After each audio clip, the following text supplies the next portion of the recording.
Então, galera, dando continuidade ao tema, né, a dúvida era o seguinte: como demonstrar, né, a ocorrência da prevaricação, da concussão, da corrupção? Então, pode ser demonstrado tanto em ação penal própria quanto no âmbito da própria ação rescisória.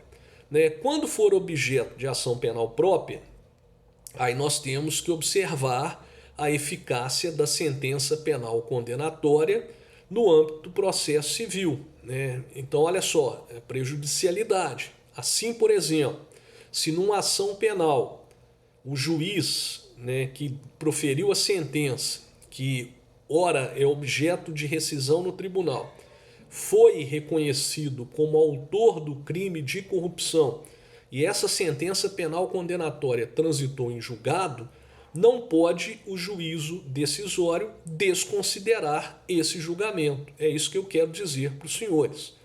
Outra questão também que é muito importante colocarmos diz respeito à rescisão de um julgamento proferido por um órgão colegiado.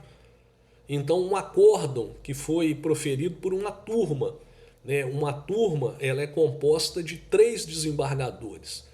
Então, vamos imaginar que se pretenda a rescisão desse acórdão que transitou em julgado, sob o fundamento de que um desembargador ele agiu, né, por corrupção, com concussão ou prevaricação.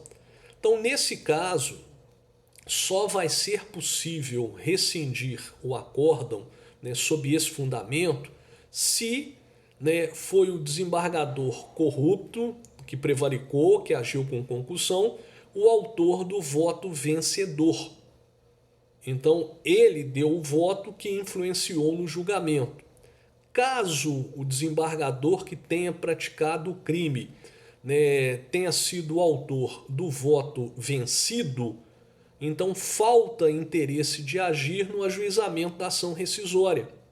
Não será possível rescindir a ação rescisória, né, porque aí nesse caso prevaleceu, né, a vontade da maioria. Então, nessa situação, só vai restar a possibilidade da punição criminal e funcional do desembargador que praticou o crime. Né? Então, a punição personalíssima em separado do desembargador que praticou o crime, sem nenhuma influência para o julgamento formal, tendo em vista que o voto que prevaleceu não foi o voto que ele proferiu, e sim o voto que foi proferido pelos outros desembargadores. Então houve o quê? Maioria, né? Julgamento por maioria. Então nesse caso não é possível rescindir. Beleza?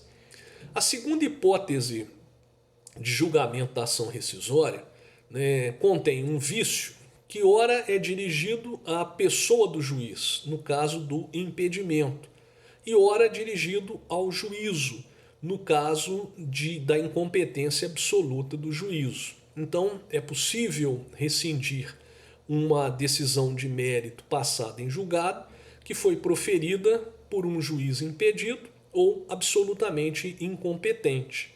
Então, como os senhores já estudaram, né, qualquer decisão a ser proferida em um processo judicial tem que ser proferida por um juiz absolutamente imparcial.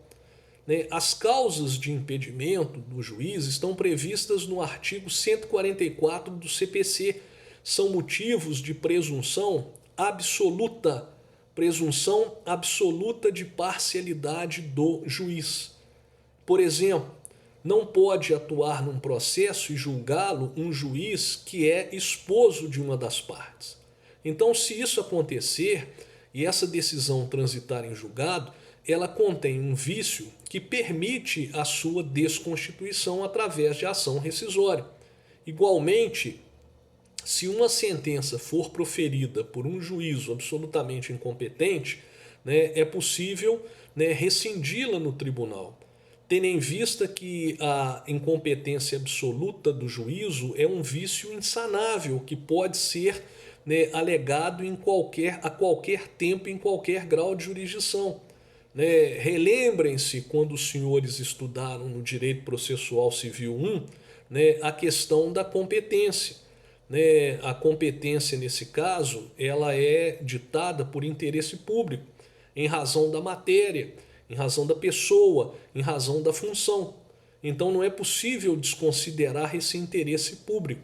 Assim, né, uma decisão proferida por um juiz absolutamente incompetente também pode ser objeto de rescisão no tribunal.